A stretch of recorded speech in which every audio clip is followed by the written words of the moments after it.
Von der Optramus Umwelttechnik. Ihr kennt mich ja schon aus den vorherigen Videos. Heute möchte ich euch zeigen, wie man eine C-Mini-Manschette einbaut. Wir benötigen einen Packer in der richtigen Dimension, eine Manschette für unseren Kanal ebenso in der richtigen Dimension.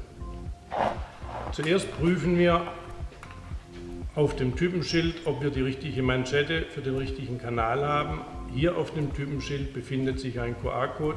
Dort kann ich die Einbauanleitung nachlesen, falls mir irgendetwas unklar ist. Nun positioniere ich die Manschette so, dass die Nieten auf 11 Uhr stehen. Das hat folgenden Hintergrund, dass der Verschlussmechanismus sich nach 13 Uhr öffnen kann. Dann lege ich die Manschette vor den Packer, ziehe den Packer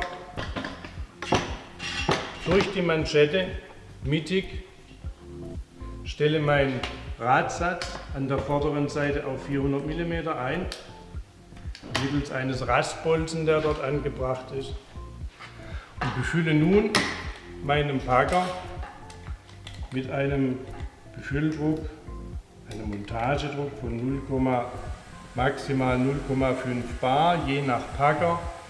Einfach nur so viel, dass die Manschette sauber sitzt und sich nicht mehr bewegen kann.